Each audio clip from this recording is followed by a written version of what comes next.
வெளியூர் பயணமா? ரிசர்வேஷன் கிடைக்கலையா? படிக்கட்டு ஏறி இறங்க ரொம்ப சிரமமா இருக்கா? டிராப் டாக்ஸி புக் பண்ணுங்க. ஒரு வழி கட்டணம் மட்டுமே. டிராப் டாக்ஸி, எங்கும் எப்போதும். தமிழ்நாட்டில் இன்றைய தினம் மாண்புமிகு தமிழ்நாடு முதலமைச்சர் அவர்கள் 1,30,69,000க்கு மேற்பட்ட குடும்ப அட்டைதாரர்களுக்கு மாதந்தோறும் மகளிர் உரிமைத் தொகை வழங்குகிற திட்டத்தை அறிவித்திருக்கிறார்கள்.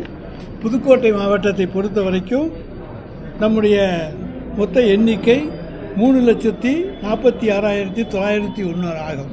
அதாவது கிட்டத்தட்ட 70% குடும்ப அட்டைதாரர்களுக்கு புதுக்கோட்டை மாவட்டத்திலே இன்றைக்கு மகளிர் உரிமைத் தொகை வழங்கப்படுகிறது. இதனால் நிச்சயமாக எல்லோருமே திருப்தி அடைவார்கள். அந்த 30% எது என்பது அவர்களுக்கெல்லாம் தெரிவிக்கப்பட்டிருக்கிறது. ஏன் நிராகரிச்சுன்னா அரசாங்க வேலை கட்டுவது பார்ப்பது அல்லது பெரிய பணக்காரர்களாக இருப்பது, வருமான வரி கட்டுவது போன்றவையெல்லாம் கழித்துவிட்டு இன்றைக்கு இந்தியாவிலேயே மகளிர் உரிமைத் தொகையை அதிகரித்திருக்கிற ஒரே மாநிலம், எண்ணிக்கையை அதிகரித்திருக்கிற ஒரே மாநிலம் தமிழ்நாடு. மற்றது டெல்லி, மற்ற மாநிலம் எடுத்துக்கிட்டிங்கன்னா ஆரம்பத்தில் அறிவித்தது ஒன்று, அப்புறம் நிறைய நிபந்தனைகளை போட்டு குறைத்திருக்கிறார்கள். நாங்கள் நிபந்தனைகளை தளர்த்தி உயர்த்தி இருக்கிறோம். அதுதான் திராவிட மாடல் அரசு. எங்களுடைய மாண்புமிகு தமிழ்நாடு முதலமைச்சர் தமிழ்நாட்டில் இருக்கக்கூடிய மகளிர் உரிமைத் தொகையை தான் சொன்னபடி இன்றைக்கு புதுக்கோட்டை மாவட்டத்திலே 70% குடும்பத்தினருக்கு தருகிறார். எஸ்ஐஆர் மூலம் 77 லட்சம் வாக்காளர்கள் நீக்கியிருக்கோம். இது எஸ்ஐஆர் கிடைத்த வெற்றி.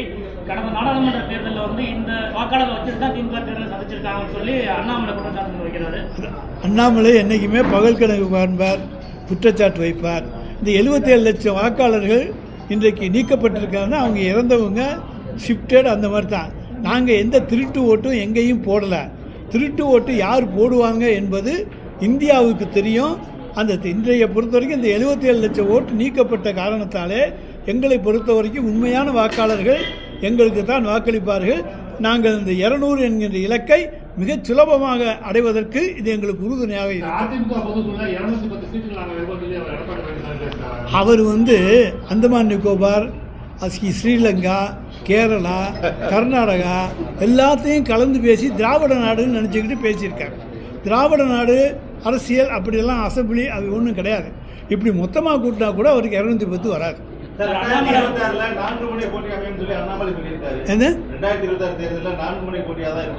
வரவேற்கிறது தக்கது தான். எங்களுக்கு ரொம்ப ஈஸி. திருப்பரங்குன்ற விவகாரத்தில் நீதிபதிக்கு பயத்தை காட்டிட்டீங்க. ஒரு தீர்ப்பு சொன்னால் இப்படி தான் நீதிபதிக்கு நடக்கும் அப்படின்னு சொல்லி அண்ணாமலை குற்றம் சாட்டு.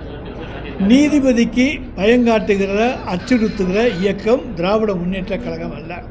நாங்கள் எத்தனையோ அடி வாங்கியிருக்கிறோம் நீதிமன்ற தீர்ப்புகளிலே. அப்பொழுதெல்லாம் அமைதியை தான் காத்திருக்கிறோமே தவிர நீதிபதிகளை அச்சுறுத்திய வரலாறு எங்களுக்கு கிடையாது. இன்றைக்கும் நீதியை மதிக்கின்றவர்கள் நாங்கள். எனவே நீதிபதிகளை அச்சுறுத்துகின்றவர்கள் திராவிட முன்னேற்ற கழகத்தைச் சேர்ந்தவர்கள் அல்ல. வேறு யாரும் போலியானவர்கள் அந்த வேடத்திலே வந்தால் அதற்கு நாங்கள் பொறுப்பல்ல. ஆமாம்,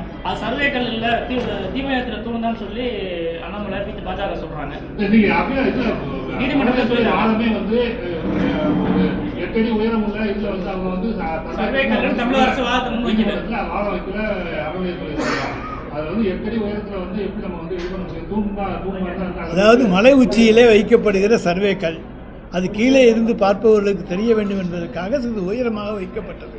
வேறு எங்கேயாச்சும் தீபத்தூண் 8 அடியில் வச்சுருக்காங்களா? அது அதை விட உயரமாக வச்சுருக்காங்க, குட்டையாகவும் வச்சுருக்காங்க. அதனால அதில் எந்த காலத்தில் தீபம் ஏற்றுச்சு அதை சொல்லணும். இந்த காலத்தில் நாங்கள் தீபம் ஏற்றி இருக்கிறோம், அதுக்கு ஆதாரம் இருக்குது என்று சொன்னால் அப்புறம் பேசுங்க. ஏன்னா இதுக்கு முன்னாலேயும் வழக்கு போட்டாங்க. அந்த வழக்கிலையும் தமிழக அரசு வழக்காடி அந்த வழக்கிலே இந்த இடத்திலே இந்த தீபத்தூணிலே தீபம் ஏற்றப்படவில்லை, அதற்கான ஆதாரங்கள் கிடையாது என்று தான் சொல்லியிருக்கிறார்கள்.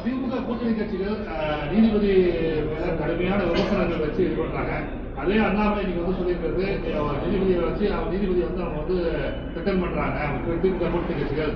ஆனா அவருக்கு ஆதரவாக 2 உச்சநீதிமன்ற நீதிபதிகள், 62 ஓய்வு பெற்ற உச்சநீதிமன்ற நீதிபதிகள்லாம் ஆதரவான கடிதங்களை கொடுத்திருக்காங்க. இது நீதித்துறையை திராவிட முன்னேற்ற கழகத்துக்கு எதிராக கிளப்பி விடுகிற ஒரு கடுமையான, ஒரு கண்டிக்கத்தக்க ஒரு செயல். நாங்கள் யாரையும் அச்சுறுத்தவில்லை. நிச்சயமாக உச்ச நீதிமன்ற நீதிபதிகள் எல்லாம் தூண்டி விடுகிறார்கள் என்று நீங்கள் சொல்வதை எடுத்துக்கொண்டால் அது திராவிட முன்னேற்ற கழகத்துக்கு எதிராக இன்றைய பாஜக அரசும் அதைச் சேர்ந்தவர்களும் செய்கின்ற சதி வேலைதான். எனவே நாங்கள் நீதியை மதிப்பவர்கள், சட்டத்துக்கு மரியாதை கொடுப்பவர்கள், நீதித்துறைக்கு மதிப்பு கொடுப்பவர்கள்.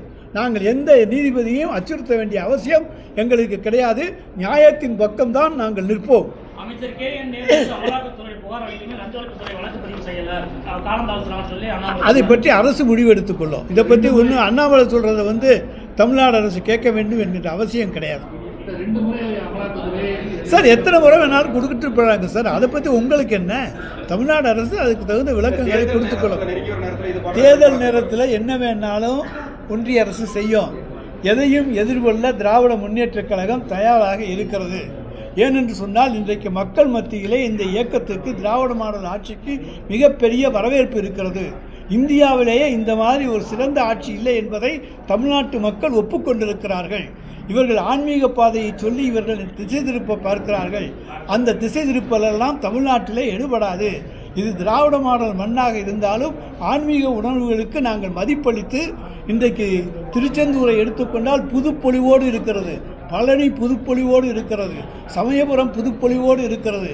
இப்படி ஆன்மீகத்துக்கும் முக்கியத்துவம் தருகிற அரசு தான் இந்த அரசு என்பதை தமிழ்நாட்டிலே இருக்கக்கூடிய தமிழன் உணர்வான், இந்து உணர்வான். தமிழக அரசு எங்களுக்கு பாதுகாப்பு கொடுக்கல, புதுச்சேரி அரசு முழு பாதுகாப்பு விஜய் சார். அதை பற்றியெல்லாம் நாங்கள் கவலையே படலை. ஏன்னா அவங்க இங்கே மேடையில் ஏறினவுடனே, பஸ்ஸில் ஏறினவுடனே தமிழ்நாட்டு காவல்துறைக்கு தான் நன்றி சொன்னாங்க. நாங்கள் ஒரு சேடிஸ்ட் கிடையாது.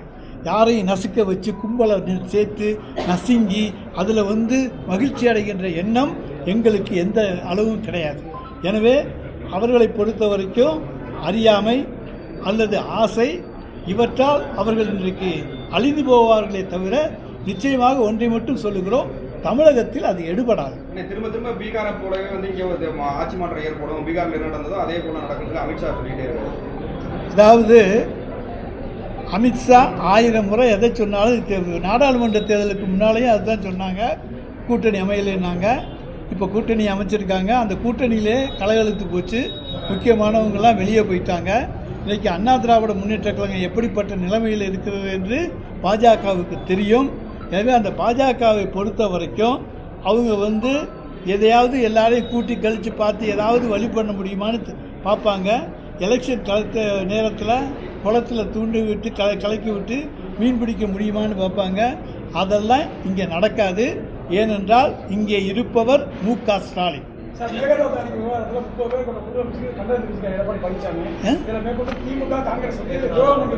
எது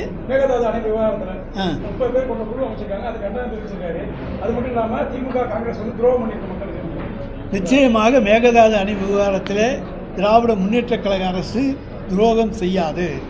நாங்கள் நீதிமன்றம் மூலமாகவோ அல்லது எங்களுடைய நீர்வளத்துறை மூலமாகவோ தகுந்த நடவடிக்கைகளை மேற்கொள்வோமே தவிர ஒரு காலத்திலும் தமிழ்நாட்டு மக்களுடைய விருப்பத்துக்கு எதிராக அங்கே மேகதாது அணை கட்ட நாங்கள் ஒருபோதும் அனுமதிக்க மாட்டோம். திமுக கூட்டணியில் காங்கிரஸ் மேலிடத்திலிருந்து ராகுல் காந்தி நெருக்கமானவர் இவரை பார்க்க போறாரு, விஜய் பார்க்க போறாரு. அடுத்தது விஜயோட ஃபாதர் காங்கிரஸ் தமிழ்நாட்டு சார், அது அவங்க சார் அவர் பார்த்தாருன்னா அவர் நெருக்கமானவரா இல்லையாங்கிறது உங்களுக்கு எனக்கு தெரியாது. அவர் பார்த்துட்டு போட்டு அதை பற்றி கவலையில் வெளிப்படையாக தானே பார்த்தாரு. திருட்டுத்தனவா போய் பார்க்கலையில, முக்காடு போட்டுக்கிட்டு போய் பார்க்கலையில, அப்புறம் என்ன விடுங்க சார். எங்களை பொறுத்த வரைக்கும் எங்கள் கூட்டணி இன்றைய தேதியில் 2026 தேர்தலுக்கு சரியாக இருக்கிறது. எங்கள் கூட்டணியிலிருந்து ஒரு செங்கலை கூட உருவ முடியாது. பிரதமர் மோடியும் அமித்ஷாவும் அடுத்தது தமிழகம் வர்றாங்க. புதுக்கோட்டை கூட 9 ஜனவரி 9 வருவாங்க இருக்காங்க. அவங்க தமிழகத்துக்கு அடுத்தடுத்து வர்றது நமக்கு தமிழ்நாட்டுக்கு அடுத்தடுத்து வரட்டும். தமிழ்நாட்டுக்கு தர வேண்டிய பணத்தை தந்துட்டு வரட்டும். தமிழ்நாட்டு மக்களுக்கு கொடுக்க வேண்டிய, அது கல்விக்காக கொடுக்க வேண்டிய பணம், 100 நாள் வேலை திட்டத்துக்காக கொடுக்க வேண்டிய பணம், இதையெல்லாம் நீங்கள் தராமல் சும்மா தமிழ்நாட்டு மக்களுக்கு துரோகம் செய்கிறதுக்காக வந்து செல்வதில் தமிழ்நாட்டு மக்கள் எப்படி ஏற்றுக்கொள்வார்கள்? தமிழ்நாட்டு மக்களுக்கு தெரியும் ஒன்றிய அரசு தமிழ்நாட்டுக்கு துரோகம் செய்கிறது. வாயில் வெண்ணெயை தேனை தடவிக்கிட்டு பேசினா என்ன எல்லாரும் ஏமாந்துருவாங்களா? அதனால் நிச்சயமாக நாங்கள் ஏமாற மாட்டோம். எங்களுக்கு தர வேண்டிய பணத்தை தரட்டும், ஜிஎஸ்டியில் உரிய பங்கை தரட்டும். அதையெல்லாம் தந்துட்டு தமிழ்நாட்டுக்கு இதையெல்லாம் செய்திருக்கிறோம் என்று சொன்னால் அப்பொழுது பாராட்டுவோம்.